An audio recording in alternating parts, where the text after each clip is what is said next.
Bonjour à tous, bienvenue pour ce nouveau tutoriel sur SolidWorks. Aujourd'hui nous allons voir les équations avec SolidWorks. Tout d'abord je vais commencer par créer une esquisse en vue de face.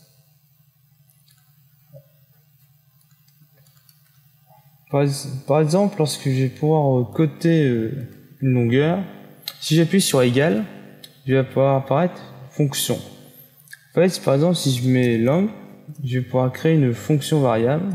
Là, je vais mettre 500 mm. En fait, comme vous pouvez le voir ici, ça m'a créé une équation que je vais pouvoir retrouver. Là, je rappuie toujours sur égal dans mes variables globales.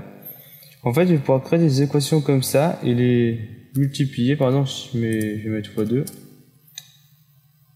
Et là, comme vous pouvez le voir, j'ai 1000. Donc, par exemple, si je fais mon équation x5, x6, ça permet vraiment ça peut aussi permettre de récupérer des longueurs. Par exemple, si je sais que c'est cette longueur-là x5, vous trouvez une longueur. Si c'est ça fois ça divisé, ainsi de suite. On pourra avoir d'autres exemples dans d'autres tutos. Et ça marche aussi, ce qui est bien, ça marche aussi avec tout ce qui est fonction. Là, par exemple, si je rappuie sur égal, je vais retrouver ma variable globale qui est de 500. Là, je vais pouvoir mettre divisé par 5.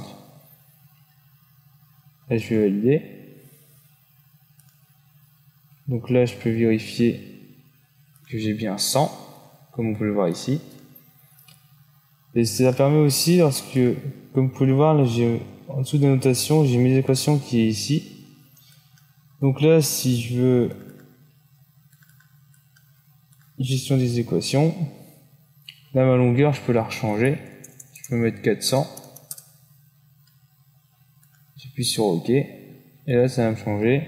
Si je fais mesurer, je vois j'ai 400. Et je peux aussi aller la modifier. Je peux aussi faire éditer l'esquisse, retourner dans mon équation et rechanger comme cela. Là, je peux mettre 300. Puis là, quand on va voir, quand je vais valider, là, ça va mettre 600. Puis là, dessus, c'est un raccourci pour retrouver les équations. Ce qui est bien aussi, comme je vais vous montrer, alors je vais recréer une esquisse.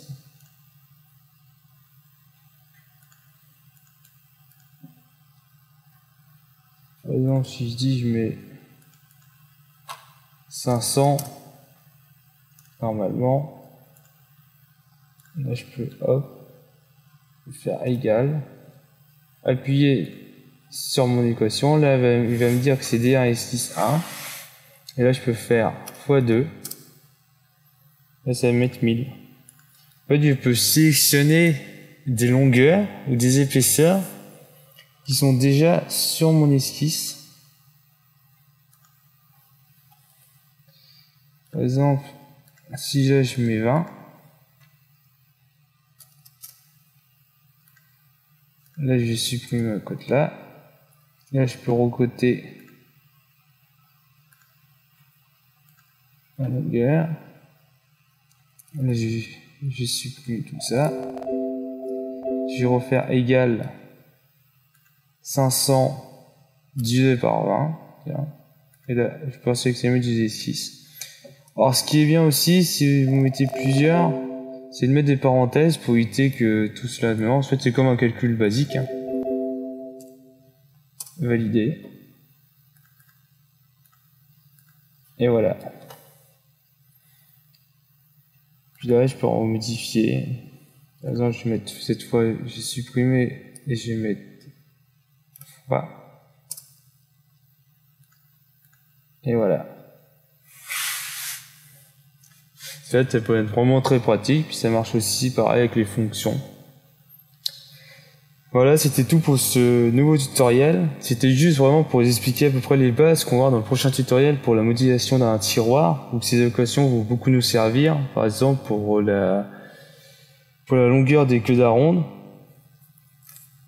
Je vous remercie, à bientôt.